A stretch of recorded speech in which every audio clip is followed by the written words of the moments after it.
Saya selalu mengajak saudara-saudaraku sebangsa dan setanah air untuk menjadi bangsa yang berani, bangsa yang tidak takut tantangan, bangsa yang tidak takut rintangan, bangsa yang tidak takut ancaman.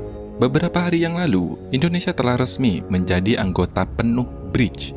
Nah, untuk mengetahui apa keuntungan bergabung dengan BRICS, tentu kita harus mengetahui kekuatan BRICS, mulai dari geopolitik, sumber daya alam, sumber daya manusia, dan lain-lain. Dengan begitu, kita bisa melihat nilai tawar yang diberikan BRICS saat bernegosiasi dengan kelompok lainnya. Nah, tanpa banyak basa-basi, yuk kita bahas lebih dalam lagi. BRICS terdiri dari Brazil, Rusia, India, Cina, dan Afrika Selatan. Bersama dengan anggota baru seperti Indonesia, Iran, Mesir, Ethiopia, dan Uni Emirat Arab. Kelompok ini semakin berkembang dengan 12 negara mitra atau negara yang saat ini berminat join bergabung dengan BRICS, yaitu Aljazair, Belarus, Bolivia, Kuba, Kazakhstan, Malaysia, Nigeria, Thailand, Turki, Uganda, Uzbekistan, dan Vietnam. Peningkatan ini tentu saja memberikan tantangan yang serius bagi dominasi Barat, terutama untuk saingan utamanya yaitu kelompok G7. Sekilas terdengar lucu, bagaimana G7 yang hanya terdiri dari 7 negara saja dibandingkan dengan belasan negara. Namun justru itu, ketidakpuasan terhadap ketidakseimbangan kekuatan ekonomi dan politik yang seringkali mendominasi lembaga internasional mendorong negara-negara berkembang untuk mencari alternatif lain. Atau dengan kata lain, BRICS lahir karena negara-negara berkembang ingin lepas dari dominasi atau monopoli negara maju. Nah, maka dari itu, BRICS hadir sebagai kekuatan penyeimbang dalam berbagai aspek, mulai dari pasar, ekonomi, sumber daya, hingga politik. Namun, yang awalnya BRICS dibentuk untuk sebagai kekuatan penyeimbang, namun siapa sangka BRICS bukan hanya menjadi game changer, bahkan bisa mengubah dinamika global. Mengapa demikian? Karena BRICS memiliki populasi gabungan lebih dari 4 miliar jiwa, atau lebih dari 56% populasi manusia di muka bumi ini, bro.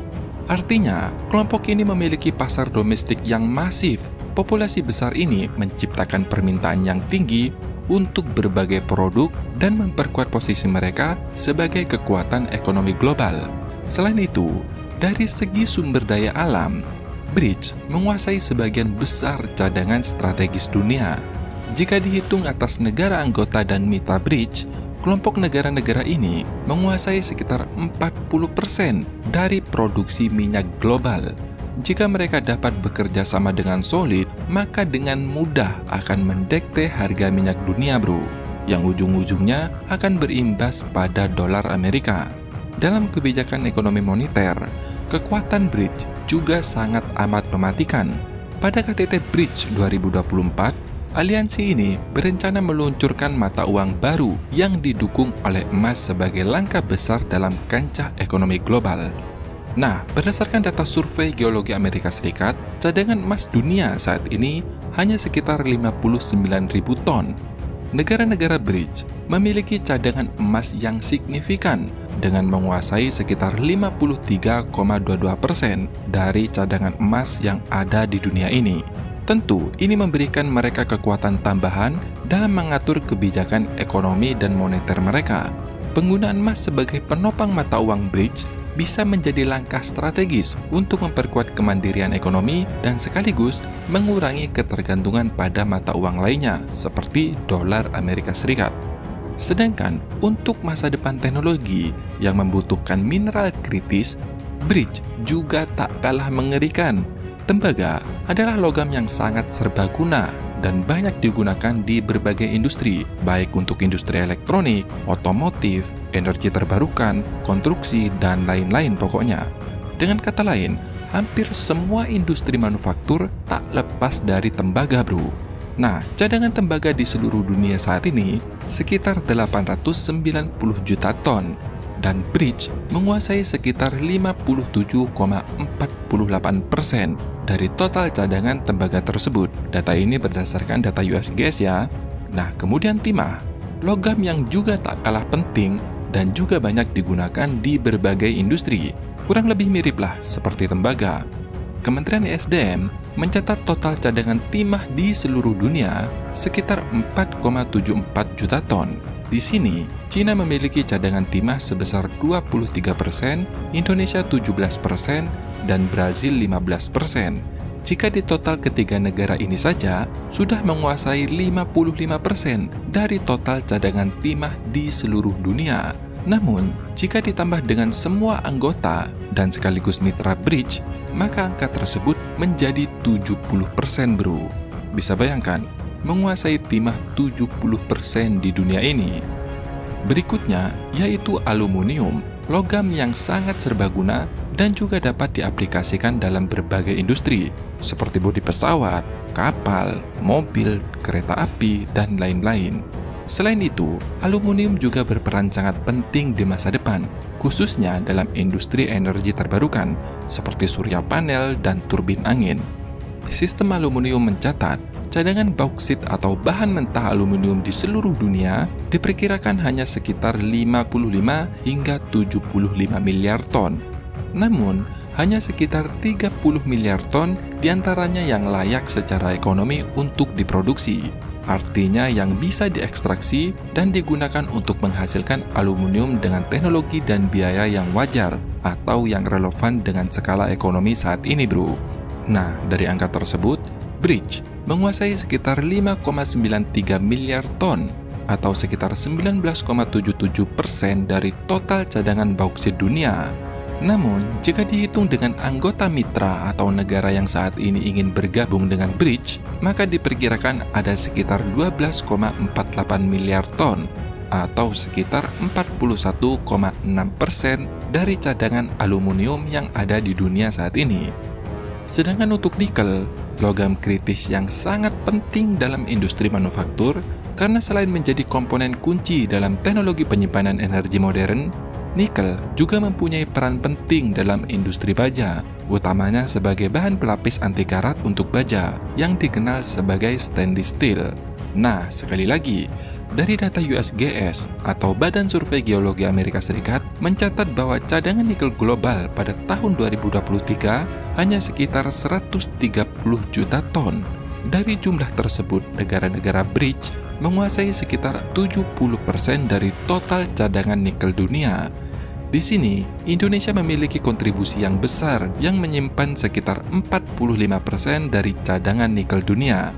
Bisa bayangkan, Indonesia saja menyimpan 45% cadangan nikel dunia. Nah, yang terakhir yang tak kalah penting yaitu di sektor pangan atau pertanian. BRICS menyumbang porsi yang sangat signifikan dari ekspor 5 komoditas pertanian. Nilai total ekspor BRICS sekitar 730 miliar US dollar atau mencangkup sekitar 40% dari nilai ekspor pertanian global. Tentu, dengan Indonesia menjadi anggota resmi BRICS, terdapat sejumlah potensi manfaat strategis yang dapat diraih dari negara-negara ini, baik dari segi ekonomi, geopolitik, maupun pembangunan domestik. Pertama, yaitu peningkatan akses pasar global yang menjangkau populasi lebih dari 4 miliar jiwa atau 56% populasi dunia, sehingga Indonesia tidak lagi bergantung pada pasar Eropa. Yang kedua, yaitu penguatan peran dalam ekonomi global. Indonesia dapat memanfaatkan posisi strategisnya sebagai salah satu negara dengan cadangan sumber daya alam terbesar, sehingga dapat memperkuat posisi Indonesia dalam rantai pasok untuk mineral kritis yang dibutuhkan di masa depan. Contohnya begini, bro. Jika Indonesia ingin membuat baterai mobil, karena Indonesia tidak mempunyai litium nih, maka bisa impor ke negara Afrika Selatan, di mana negara tersebut juga merupakan anggota BRICS. Seperti itu, bro. Yang ketiga, diversifikasi arah kebijakan ekonomi, sehingga Indonesia dapat mengurangi ketergantungan pada ekonomi dan sistem moneter berbasis dolar Amerika Serikat. Dukungan terhadap inisiatif mata uang BRICS yang berbasis pada emas dapat memberikan stabilitas ekonomi Indonesia pada jangka panjang. Yang keempat, yaitu pengaruh geopolitik yang lebih besar. Dengan menjadi anggota resmi BRICS, Indonesia bisa memperkuat posisinya dalam percaturan geopolitik global. Keanggotaan ini memberikan platform bagi Indonesia untuk terlibat dalam pengambilan keputusan internasional, bro. Tetapi, perlu diingat, meskipun peluang besar juga terdapat tantangan yang besar. Indonesia juga harus mengantisipasi tantangan seperti perbedaan kepentingan dan potensi tekanan dari negara-negara maju, khususnya yang tergabung dalam G7. Kesimpulannya, keanggotaan Indonesia dalam BRICS tidak hanya memberikan keuntungan ekonomi melalui akses pasar, investasi, dan penguasaan sumber daya, tetapi juga memperkuat posisi geopolitik Indonesia di tengah dinamika global yang terus berubah saat ini. Pertanyaannya sekarang, apakah kita mau mengambil resiko atas perubahan dinamika global ini, atau diam saja sembari menunggu tertelan perubahan geopolitik global yang sedang berlangsung saat ini karena tidak mempunyai kekuatan atau nilai tawar dalam negosiasi, bro? Silahkan tulis pendapat kalian di kolom komentar. Terima kasih sudah menonton, sampai jumpa di next video. Dadah!